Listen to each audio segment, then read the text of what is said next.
And how do we hold on to thoughts then? What is it when we believe a thought? And how do we undo our ability to believe a thought? What is that crux of the matter that when we achieve it, we find that any thought can arise in mind and it has no effect upon us at all. We can listen to it if we want to. Some thoughts are, of course, useful, but the vast majority of our thought process is repetitive, and it is usually some negative version of reality. And it's a commentary that when we pay attention to it, we're going to experience. Whether we're paying attention to thoughts because we're believing them or because we've seen they're not real and we wish they would go away, we're still paying attention. And that's not going to lead to peace. So how do we turn that around in a very simple and practical way? We're just going to do a little experiment here, which you can all follow along with, just to illustrate a point that we don't necessarily have to have our attention going where our senses are going, where our mind is going. So just as an example, if you pick any object in the room that you're sitting in, it can be any object at all. It can be some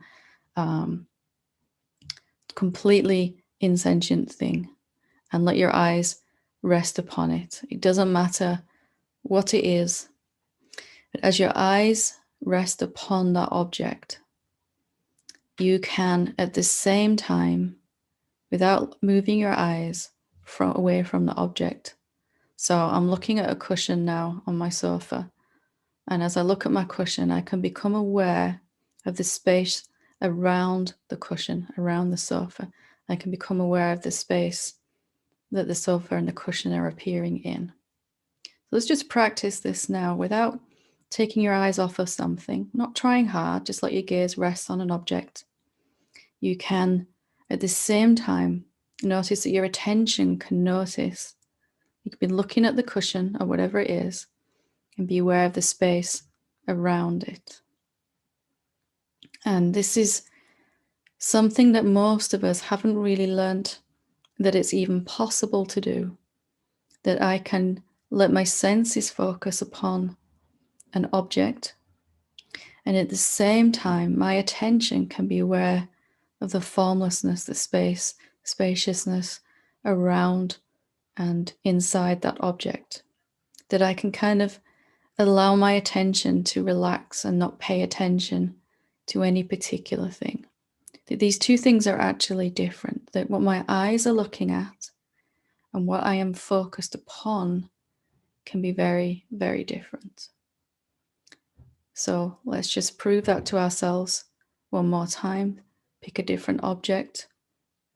You can even use your own body, just becoming aware of your own body, noticing your body and noticing the space around it in which it is appearing.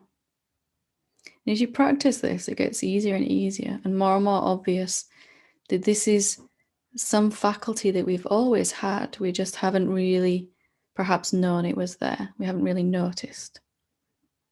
So no matter what our senses are focused upon, we can still experience the peace of having our attention in a very open and relaxed way. Attention can actually look at one particular thing.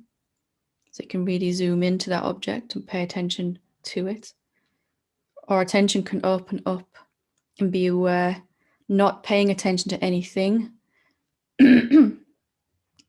Or if you prefer, paying attention to the formlessness, the emptiness that is around any particular object. And as we begin to do this, it will become clearer that we can spend our whole life like this. We can actually have our attention resting in the attentionless way, where we're not paying attention to anything, even when our eyes are looking at something. We can do it right now with our sense of hearing as well, if we want to join along. So as I'm speaking, you can just be listening. You don't necessarily have to listen to these words. You're just listening in an open way. And there's an openness about your listening, so you can hear every sound in your environment. You can hear a kind of silence in the background as well. And you can also hear the words. You're not having to fixate upon any particular sound. Again, attention is open. The listening is open. So attention has these two modes of being. So we can zoom it in and contract around an object, or we can practice, which is really what meditation is, a direct meditation, to just notice the spaciousness, the formlessness, the beingness, the consciousness, the self, whatever we want to call it, in which any particular object is arising. It's good to practice like this on objects, on sounds. If you hear a car passing outside, does it stop you hearing the words I'm speaking at the same time? Does it have to be that you only listen to one sound at once?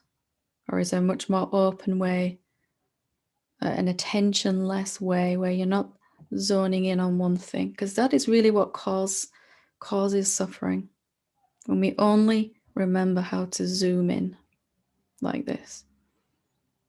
And of course, the most beneficial way we can use this practice is really when it comes to paying attention to thoughts. Most of us, very similar to looking at the cushion or the sofa, when a thought arises in our mind, there is no option at all for most of us except to pay attention to that thought. And some thoughts, there is a lot of attention goes to that thought for a very long time, so much so that we don't even recognize that thought consciously going through our mind. We just experience the emotion and then the reflecting experience of that. So what would it be like then if the thought popped up in our mind and we still practice this attentionless way, paying attention to the no-thingness rather than the thingness of the thought? The thought can be there, and we're noticing the empty space in which it's arising. So we're not fighting with any thought. We're not making it go away. We're not really trying to do anything with it at all.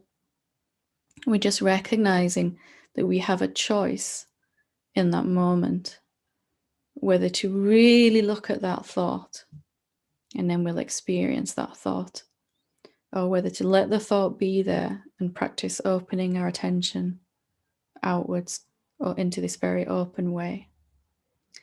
And this is switching from this one method of attention, paying attention to something, to allowing attention to rest openly in the no-thingness, the emptiness, which is really accessible just by starting with the empty space around any object and allowing that to become a habit, allowing the body-mind to begin to slow down. And we pay attention to the formlessness, the no-thingness, the emptiness.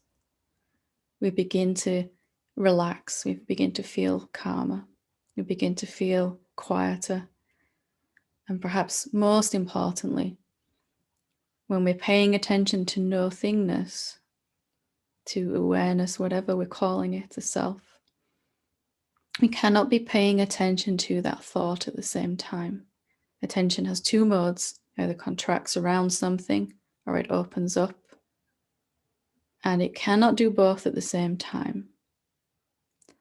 And even better news is that once we've practiced opening attention up, and we keep doing that, and we keep doing that, it becomes a habit. At some point, it becomes a habit.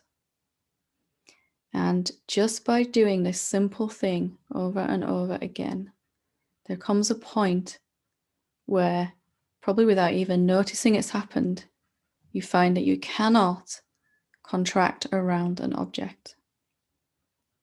What does that mean? You cannot believe any thought at all. Thoughts may be there, And then it's your choice then whether to pay attention to them or not. But even if you do listen to that thought, immediately after you've finished with that thought and it's disappeared again, as thoughts come and go, attention automatically and effortlessly reverts back to this openness. By default, your default setting has changed. Most people's default setting is to, as soon as a thought pops up, to close around it. And that makes us feel small. And it makes us experience that thought as if it's very, very real.